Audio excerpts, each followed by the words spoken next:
Hello friends, आप सभी का स्वागत है एग्जाम अंडर 95 परिवार में। फ्रेंड्स, आज हम लोग इम्पोर्टेंट वन लाइनर साइंस को देखने वाले हैं जो कि आपके एग्ज़ाम के लिए काफ़ी बेहद महत्वपूर्ण रहने वाला है। तो चलिए इस वीडियो को कंप्लीट करते हैं। बहुत ही बेहतरीन प्रश्न है और अच्छे से समझेंगे इसको। पहला प्रश्न है, विशिष्ट ऊष्मा का एसआई मात्रक क्या है? विशिष्ट ऊष्मा का एसआई मात्रक है जूल पर केजी पर केल्विन है। जूल पर केजी पर केल्विन विशिष्ट ऊष्मा का एसआई मात्रक है। आपको एग्जाम में इस प्रकार से नहीं लिखकर आपको इस प्रकार से भी लिख सकता है, जूल पर केजी पर केल्विन। अब अगर हम बात करें डीएनए का डबल हेलिक्स मॉडल किसने दिया था, तो डीएनए का डबल हेलिक्स मॉडल दिया गया था वाटसन क्रिक को दिया गया था। वाटसन क्रिक के द्वारा डबल हेलिक्स मॉडल दिया गया था। प्रत्येक पदार्थ में उसके द्रव्यमान के कारण ऊर्जा आती है, यह कथन किनका है? तो अल्बर्ट आइंस्टीन का है। अल्बर्ट आइंस्टीन क्या कहे थे? प्रत्येक पदार्थ में उसके द्रव्यमान के कारण ऊर्जा होती है। इन्होंने एक इक्वेशन दिया था E बराबर mc²। E क्या है? एनर्जी है यानी कि ऊर्जा है, m मास है, द्रव्यमान है, और c क्या है? तो स्पीड ऑफ लाइट है। स्पीड ऑफ लाइट है जो 3 × 10⁸ मीटर पर सेकेंड होता है। तो फ्रेंड्स, E बराबर mc²। अल्बर्ट आइंस्टीन जर्मनी के रहने वाले थे। इनका जन्म 1879 में हुआ था। 1905 में इन्होंने E बराबर mc² दिया और एक रिलेटिविटी ऑफ थ्योरी दिए थे जिसको हम सापेक्षिकता का सिद्धांत कहते हैं। और सापेक्षिकता के सिद्धांत के लिए अल्बर्ट आइंस्टीन को 1921 ईस्वी में नोबेल प्राइज दिया गया था और अल्बर्ट आइंस्टीन की मृत्यु 1955 में हो गया था। अगला है प्रश्न, शून्य वर्ग के तत्वों को क्या कहते हैं? अक्रिय गैस कहते हैं। यह किसी से क्रिया नहीं कर सकता है, अक्रिय गैस इसीलिए कहते हैं इसको। अक्रिय गैस, इसको नोबल गैस, इनर्ट गैस कहते हैं। अक्रिय गैस की खोज किसने किया था? तो रैमजे और ट्रेवर्स के द्वारा अक्रिय गैस की खोज किया गया था। अब बात है कि इसका वैलेंसी कितना होता है, संयोजकता कितना होता है? 0 होता है, क्योंकि ये इसका ऑक्टेव पूरा कर लेता है, अष्टक पूरा कर लेता है, इसीलिए अक्रिय गैस का जो वैलेंसी यानी संयोजकता होता है वो 0 होता है। कौन कौन सी है? तो फ्लोरीन, क्लोरीन, ब्रोमीन, आयोडीन और एस्टेटाइन, यही जो है अक्रिय गैस है। ताप बढ़ने पर द्रवों की श्यानता क्या होती है? ताप बढ़ने पर द्रवों की श्यानता घट जाती है। अश्रु गैस का रासायनिक नाम क्या है? क्लोरोएसिटोफिनोन है। क्लोरोएसिटोफिनोन अश्रु गैस का रासायनिक नाम है। कौन सा विटामिन जो घाव भरने में सहायक होता है? तो विटामिन सी। विटामिन सी घाव भरने में सहायक होता है। एथलीट फुट बीमारी होती है किससे? तो यह कवक से होता है, यानी फंजाई से। एथलीट फुट बीमारी कवक से होती है। किस विटामिन में कोबाल्ट पाया जाता है? विटामिन B12 में कोबाल्ट पाया जाता है। विटामिन B12 का आपसे रासायनिक नाम पूछा जा सकता है एग्जाम में, तो शाइनोकोबाल्मिन इसका नाम होता है और इसमें कोबाल्ट पाया जाता है। अल्जाइमर रोग संबंधित है किससे? तो मस्तिष्क से है। अल्जाइमर रोग मस्तिष्क को प्रभावित करता है। पीलिया किस अंग का रोग है? पीलिया यकृत का रोग है, यानी लीवर में प्रॉब्लम करता है पीलिया। सर्वाधिक वैद्युत ऋणात्मक तत्व कौन सा है? सर्वाधिक वैद्युत ऋणात्मक तत्व फ्लोरीन है।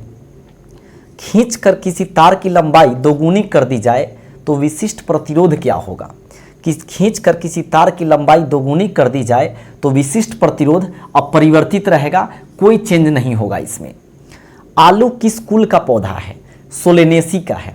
आलू किस कुल का पौधा है? सोलेनेसी का है। और आलू का अगर वैज्ञानिक नाम आपसे पूछता है तो होगा सोलेनम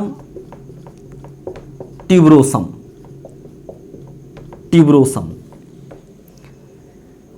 आलू सोलेनेसी ग्रुप का है। चंद्रमा पर वायुमंडल न होने का कारण क्या है? अत्यल्प पलायन वेग, यानी चंद्रमा पर पलायन वेग बहुत ही कम है जिसके कारण चंद्रमा पर वायुमंडल नहीं होता है। अब पलायन वेग कितना है वहाँ पर? तो अगर हम पृथ्वी की बात करें तो पृथ्वी का पलायन वेग 11.2 यानी 11.2 किलोमीटर पर सेकेंड है। अगर आपसे कोई चंद्रमा का पूछता है तब पलायन वेग कितना हो जाएगा? 2.37 किलोमीटर पर सेकेंड हो जाएगा, लेकिन आपको एग्जाम में कभी कभी 2.4 भी देता है। अगर आपसे सूर्य का पलायन वेग पूछ दिया जाता है तब हो जाएगा 42 किलोमीटर पर सेकेंड हो जाएगा, 42 किलोमीटर पर सेकेंड। एक एक चीज़ को नोट कर लीजिएगा क्योंकि अभी इंपॉर्टेंट सवाल ही सिर्फ यहाँ पे कराएंगे। अगला प्रश्न है, पसीना सबसे कम कब निकलता है? गर्म एवं शुष्क मौसम में। गर्म एवं शुष्क मौसम में सबसे कम पसीना निकलता है। E बराबर mc² किसने दिया? तो आइंस्टीन दिया है। अल्बर्ट आइंस्टीन E बराबर mc² 1905 में दिए थे, जिसका हम डिस्कस कर चुके हैं। अतिचालकता की खोज किसने किया था? कैमरलिंग ओन्स के द्वारा अतिचालकता की खोज किया गया था। लेकिन अगर आपसे एक प्रश्न पूछता है आईसी चिप्स यानी इंटीग्रेटेड सर्किट चिप का आविष्कार किसने किया था? तो J.S. किल्बी किए थे। J.S. किल्बी आईसी चिप का आविष्कार किए थे। और आईसी चिप किसका बना होता है? तो सिलिकॉन और जर्मेनियम का बना होता है। और सिलिकॉन और जर्मेनियम क्या है? तो अर्धचालक है। शीतलन का नियम किसने दिया था? तो शीतलन का नियम न्यूटन दिए थे, जो गुरुत्वाकर्षण का भी खोज किए थे, ग्रेविटी का। यंग प्रत्यास्था गुणांक का एसआई मात्रक क्या है? यंग प्रत्यास्था गुणांक का एसआई मात्रक न्यूटन पर मीटर स्क्वायर है। एक एंगस्ट्रॉम कितना के बराबर होता है? 10 के पावर -10 मीटर के बराबर होता है एक एंगस्ट्रॉम। एक माइक्रोन कितना के बराबर होता है? 1/1000 mm के बराबर होता है। फ्रेंड्स, इसी को एग्जाम में आपको इस तरह से आपको एग्जाम में मिलेगा, तो आप इस तरह से उलझ जाएंगे जीरो कितना, तो आपको इसको याद रखिए 1/1000 mm हो जाएगा। एक kWh का वैल्यू कितना होता है? एक kWh का वैल्यू होता है 3.6 × 10⁶ जूल होता है। kWh किसका यूनिट है? तो kWh जो है ऊर्जा का यूनिट है, ऊर्जा का, लेकिन एनर्जी का। लेकिन सिर्फ आपसे kW, mW इस तरह का पूछता है, सिर्फ वाट पूछता है, वाट, मेगावाट, किलोवाट, तब सब हो जाएगा किसका? पावर यानी कि शक्ति का हो जाएगा, पावर यानी कि शक्ति का हो जाएगा। एक नॉटिकल माइल कितना के बराबर होता है? 1.85 किलोमीटर के बराबर होता है। एक फैदम कितना के बराबर होता है? 1.80 किलोमीटर का। काफ़ी इंपॉर्टेंट ये छोटा छोटा यूनिट सब है। एक फैदम 1.80 किलोमीटर के बराबर होता है। आगे देखते हैं, एक मील कितना के बराबर होता है? 1.61 किलोमीटर के बराबर होता है। प्रकाश की चाल निर्वात में कितना होता है? प्रकाश की चाल निर्वात में, जहां हवा ना हो उसको निर्वात कहते हैं, 3 × 10⁸ मीटर पर सेकेंड होता है। जल में अगर पूछा गया प्रकाश की चाल, तब हो जाएगा 2.25 × 10⁸ मीटर पर सेकेंड हो जाएगा। और अगर कांच में पूछा जाएगा तो 2 × 10⁸ मीटर पर सेकेंड हो जाएगा। और तारपीन में पूछा जाएगा तो 2.04 × 10⁸ मीटर पर सेकेंड होगा। फ्रेंड्स, आप अगर भूल जाते हैं तो एक सिंपल तरीका से याद रखिएगा। निर्वात, प्रकाश की चाल किस में पूछा है? निर्वात में। निर्वात में 3 अक्षर है, तो 3 यहाँ बैठा दीजिए और बाकी सब में वही रहेगा, कॉमन रहेगा। तो निर्वात में कितना हो जाएगा? 3 हो जाएगा। जल, जल का जो बॉटल होता है 15 रुपये देता है, बोतल देता है, 20 रुपये भी बढ़ा के 20 कर दिया, तो 15 रुपये आप याद रखेंगे। तो 15 का स्क्वायर कितना हो जाएगा? 225 होता है, तो पकड़ा जाएगा 2.25 × 10⁸ मीटर पर सेकेंड हो जाएगा।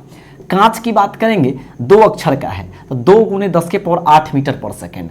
अब तारपीन कह रहा है, तो तार का मतलब क्या होता है? 4, लग रहा है ना, तार न कह के 4 कह रहा है, तो 2.04 × 10⁸ मीटर पर सेकेंड हो जाएगा तारपीन में। जंग लगने पर लोहे का भार क्या होता है? तो बढ़ जाता है। अशुद्धि मिलाने पर गलनांक क्या होगा? तो अशुद्धि जब मिला दिया जाएगा तो इसमें गलनांक इसका घट जाता है। मानव शरीर का तापमान कितना होता है? 98.4 डिग्री फ़ारेनहाइट होता है, 37 डिग्री सेल्सियस होता है, और केल्विन में 310 होता है। फ्रेंड्स, एक चीज़ ध्यान दीजिएगा, केल्विन में कभी डिग्री नहीं लगता है, सिर्फ फ़ारेनहाइट और सेल्सियस में लगता है।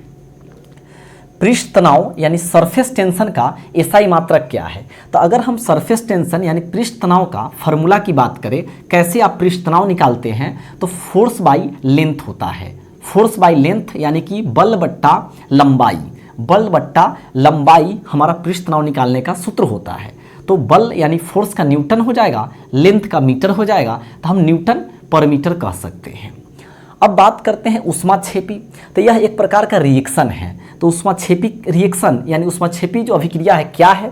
तो इसको हम इंग्लिश में एक्सोथर्मिक कहते हैं। तो इसमें क्या होता है? ऊष्मा यानी कि जो हीट है बाहर निकलता है, ऊष्माक्षेपी में ऊष्मा बाहर निकलता है, लेकिन ऊष्माशोषी यानी इंडोथर्मिक में क्या होता है, ऊष्मा को अवशोषित यानी एब्जॉर्ब कर लिया जाता है ऊष्माशोषी में। किण्वन अभिक्रिया है कैसा, तो ऊष्माक्षेपी है, किण्वन ऊष्माक्षेपी है। आरबीसी का जीवन काल क्या होता है, 100 से 120 दिन होता है आरबीसी का। रेड ब्लड सेल इसका फुल फॉर्म होता है। डब्ल्यूबीसी का जीवन काल क्या होता है, तो डब्ल्यूबीसी का जीवन काल 2 से 4 दिन होता है, और डब्ल्यूबीसी को हम व्हाइट ब्लड सेल के नाम से जानते हैं। और आरबीसी का अगर आपसे काम पूछ दिया जाता है एग्जाम में, तो काम क्या है, ऑक्सीजन का परिवहन कराना। हमारे बॉडी में ऑक्सीजन का परिवहन करने का काम आरबीसी करता है। और डब्ल्यूबीसी का क्या काम है, तो हमारा प्रतिरक्षा प्रणाली को मजबूत करना डब्ल्यूबीसी का काम है। जल में विलेय विटामिन कौन सा है, तो जल में कौन कौन विटामिन है जो घुल जाता है, तो विटामिन बी और विटामिन सी जल में घुल जाता है। अगर हम बात करें वसा में कौन कौन विटामिन घुल जाता है, तो vitamin E, vitamin D, vitamin के और विटामिन ए ये वसा में घुलता है। बैरोमीटर का खोज किसने किया था, ई टॉरिसेली किया था। ध्वनि की चाल कितना होता है, 760 मील पर घंटा। अगर बात करें पार्थिव ग्रह की संख्या कितनी है, तो पार्थिव ग्रह की संख्या 4 है और आंतरिक ग्रह की संख्या 4 है, यानी पार्थिव मतलब बाहरी ग्रह 4 है और आंतरिक ग्रह 4 है। अगर आप देखिए एक ट्रिक सीखे थे, एमभेमजेशन, यही आपका जो है स्टार्टिंग वाला है एमभेम, जिसको हम क्या कह सकते हैं, आंतरिक ग्रह कहेंगे, और ये बाहर का है तो इसको हम बोलेंगे पार्थिव ग्रह बोलेंगे। कौन कौन है, मरकरी यानी बुध, वेनस शुक्र, अर्थ पृथ्वी, मार्स यानी मंगल, ये सभी हमारा आंतरिक है, यानी चारों आंतरिक है। और अगर JSUN की बात करें तो जुपिटर यानी बृहस्पति, सेटर्न यानी शनि, यूरेनस यानी अरुण और नेपच्यून यानी वरुण, ये 4 क्या है, तो बाहरी ग्रह है।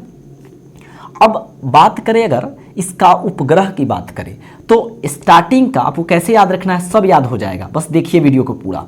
मरकरी और वेनस, तो स्टार्टिंग में दोनों 0 है, दोनों का 0 सैटेलाइट है मरकरी और वेनस का।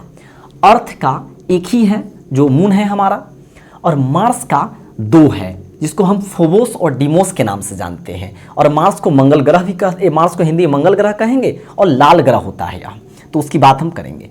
तो देखिए कैसे याद हो गया, समझिए स्टार्टिंग का 2 बल्लेबाज गया 0 पर 2 आउट हो गया, मरकरी और वेनस 0-0, अर्थ का 1 है और मार्स का 2 है। अब जुपिटर और सेटर्न जो है ना, इस दोनों में चल रहा है रेस चल रहा है। जुपिटर का 67 था, सेटर्न का 62 था। कुछ दिन पहले जुपिटर में 12 खोज हो गया, तो अब जुपिटर का कितना हो गया, 79 हो गया, यानी हमारा बृहस्पति का कितना हो गया, 79। सेटर्न का 62 था, अभी हाल ही में 20 उसमें खोज हुआ है, तो अब कितना हो गया है, 82 हो गया है सेटर्न का। यूरेनस यानी अरुण की बात करें तो 27 हो जाएगा, और नेपच्यून की बात करें यानी वरुण की बात करें तो 14 हो जाएगा। तो सभी हम लोग सेटेलाइट को भी देख लिए। लोलक की समयावधि क्या होता है, तो लोलक यानी टाइम पीरियड निकालने का फॉर्मूला होता है 2π√L/G। फ्रेंड्स ध्यान दीजिएगा, दोनों पे रूट होगा। वनस्पति तेल से वनस्पति घी बनाने में प्रयोग किया जाता है कौन सा गैस, तो हाइड्रोजन गैस प्रयोग किया जाता है। वनस्पति तेल से वनस्पति घी बनाने में प्रयोग किया जाता है हाइड्रोजन गैस। हाइड्रोजन का खोज हेनरी कैवेंडिश के द्वारा किया गया था, और इसको आवारा गैस की संज्ञा दिया गया है। और उत्प्रेरक जो है वनस्पति तेल से वनस्पति घी बनाने में उत्प्रेरक के रूप में निकेल का प्रयोग करते हैं, निकेल का। अब उत्प्रेरक क्या है, तो उत्प्रेरक को इंग्लिश में हम कैटालिस्ट कहते हैं, कैटालिस्ट। और इसका खोज किसने किया था, तो उत्प्रेरक का खोज बर्जीलियस किए थे, बर्जीलियस। अब बर्जीलियस ही प्रोटीन शब्द दिए थे, प्रोटीन शब्द। तो कैटालिस्ट का काम क्या है, तो रिएक्शन के रेट को घटाना और बढ़ाना है। तो फ्रेंड्स ये कैसा लगा आप कमेंट कर जरूर बताइएगा, और चैनल पहली बार है तो सब्सक्राइब कर दीजिएगा। मिलते हैं एक और नए धमाकेदार कोई वीडियो के साथ। Thanks for watching.